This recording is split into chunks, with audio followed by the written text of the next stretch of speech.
Terima kasih karena bersama dengan saya di Nazilin Unity Channel. Akhirnya SPRM buka cerita, buka mulut kedudukan terkini menantu Muhyiddin.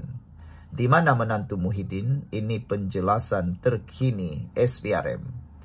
Suruhanjaya Pencegahan Rasuah Malaysia SPRM masih menjalankan usaha mengesan ahli perniagaan Datuk Seri Muhammad Adlan Berhan yang juga menantu kepada bekas Perdana Menteri Tan Sri Muhyiddin Yassin. Netizen tertanya-tanya sebenarnya kenapa menantu Muhyiddin ini melarikan diri? Kenapa menantu Muhyiddin ini tidak berani disiasat? Apa sebenarnya yang dia takut? Adakah sesuatu yang dia sembunyikan? Atau adakah sesuatu yang dia tahu sampai dia melarikan diri? Siapa yang melindungi dia sehingga dia boleh menyembunyikan diri? Itu pun persoalan daripada netizen juga.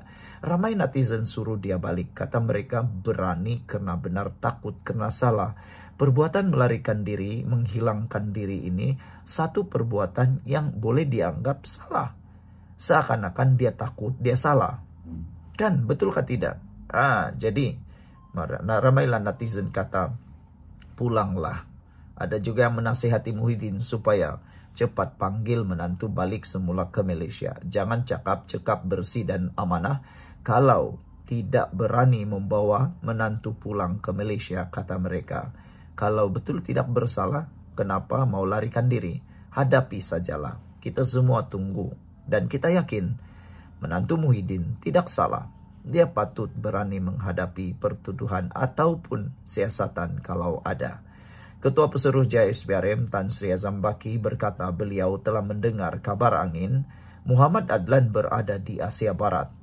Bagaimanapun beliau berkata pihaknya tidak dapat mendedahkan negara terbabit yang tidak mempunyai perjanjian ekstradisi dengan Malaysia itu. Sebelum kita teruskan ulasan yang hebat ini, jangan lupa tinggalkan komen anda dengan tanda pagar pulanglah menantu Muhyiddin. Sebelum itu, izinkan dulu saya kongsikan kepada anda semua, ini terapi imun Transovector for Life. Terapi imun yang meningkatkan daya imun badan kita sehingga 400%.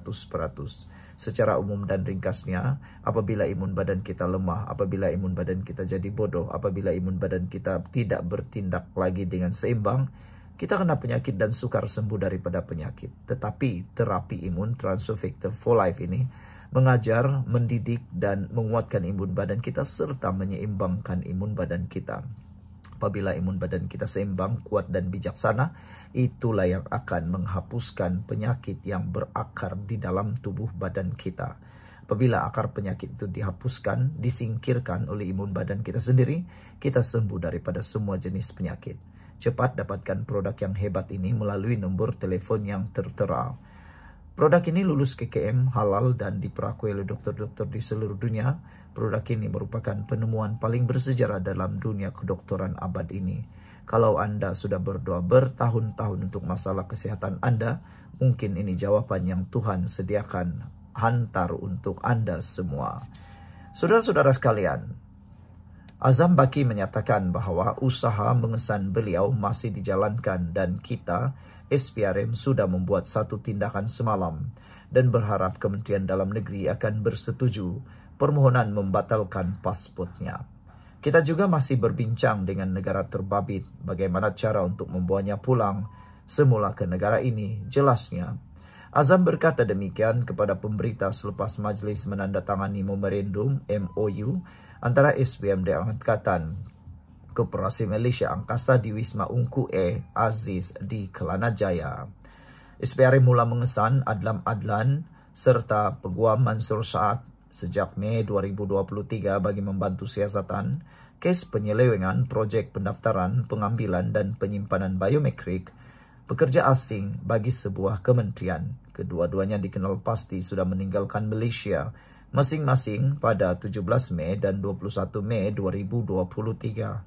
Ekoran itu, SPRM memohon polis antarabangsa Interpol mengeluarkan notis merah bagi mengesan lokasi kedua-dua individu yang dikehendaki tersebut. Yang paling penting persoalan netizen hari ini ialah kalau Adlan menantu Muhyiddin pulang ke Malaysia, apa akan jadi kepada Perikatan Nasional khususnya Parti Bersatu dan Muhyiddin Yassin sendiri? Itukah yang mereka takut? kata netizen, adakah rahasia yang dipegang oleh Adam? Sekian untuk kali ini, jangan lupa tinggalkan komen Anda. Bye-bye. Salam sejahtera, terima kasih karena bersama dengan saya di Nazilin Unity Channel. Ini satu pendedahan paling luar biasa daripada Azam Baki berkait dengan rasuah. Wow, ini luar biasa saudara. Saya belum pernah dengar negara kita ini gurugi 227 billion ringgit. Bukan 227 juta tahu. 227 billion ringgit kita rugi.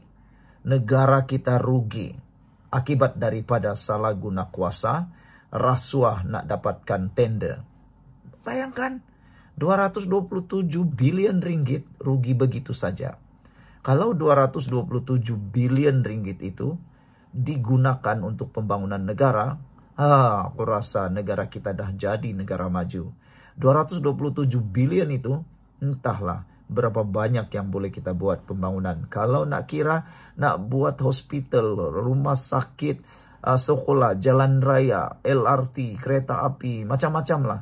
Kita boleh buat dengan jumlah itu. Tapi, inilah perasuah-perasuah buat. Salah guna buat. Sanggup merugikan negara.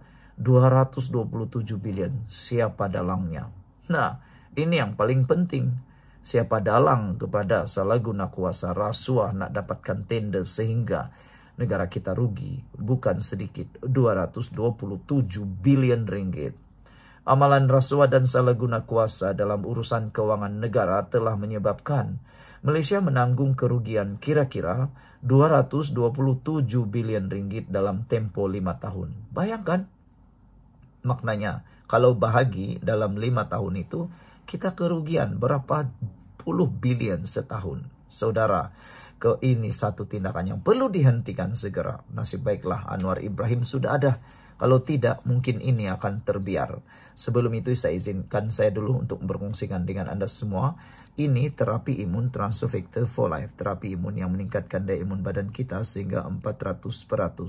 Secara umum dan ringkasnya, apabila imun badan kita lemah, apabila imun badan kita bodoh, apabila imun badan kita tidak seimbang, kita kena penyakit dan tidak sembuh daripada penyakit. Karena akar penyakit yang bertumbuh di dalam tubuh badan kita kerana imun badan yang sepatutnya mempertahankan kita tidak lagi bekerja dengan baik. Tapi terapi imun ini berita baik untuk kita semua. Ia berfungsi mengajar, mendidik, mempertahankan tubuh badan kita supaya imun badan kita kuat. Selain itu, imun badan juga jadi seimbang. Apabila imun badan jadi bijaksana, kuat dan seimbang, imun badan kita lah yang akan mempertahankan, melawan akar penyakit yang ada dalam tubuh badan kita. Apabila akar penyakit dihapuskan oleh imun badan kita, kita sembuh daripada semua jenis penyakit. Cepat dapatkan produk yang hebat ini melalui nombor telefon saya yang tertera. Produk ini lulus KKM, diperakui oleh dokter-dokter di seluruh dunia, halal. Produk ini merupakan penemuan paling bersejarah dalam dunia kedokteran abad ini.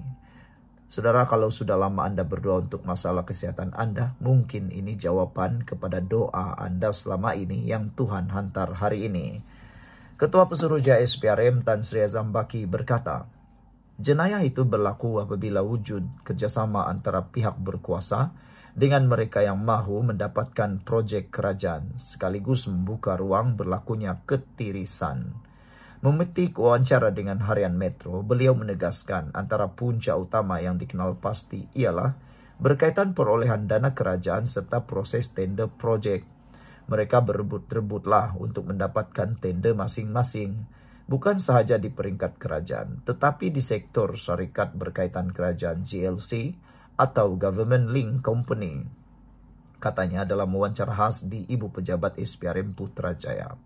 Beliau berkata isu ketelusan perlu diberi perhatian serius kerana rasuah turut menyebabkan kerajaan kehilangan hasil dalam bentuk cukai, lesen serta kutipan lain. Katanya sehingga kini sudah banyak siasatan dan tangkapan dilaksanakan bagi membendung ketirisan hasil negara akibat rasuah di mana sebanyak 728 kertas siasatan dibuka dalam tempo Januari 2025 hingga 31 Julai lalu. Daripada jumlah itu sebanyak 109 kertas siasatan kategori berprofil tinggi tumpuan umum dan sensitif dibuka, manakala 619 adalah kategori biasa. Sebanyak 280 kertas siasatan adalah membabitkan agensi swasta, diikuti Kerajaan Persekutuan 198, Orang Awam 104, Kerajaan Negeri 95 dan Badan Berkanun 38. Dan JLC serta ahli politik 13 katanya seperti dilapor. Sekian dulu untuk kali ini. Jangan lupa tinggalkan komen Anda, tekan butang subscribe. Bye-bye.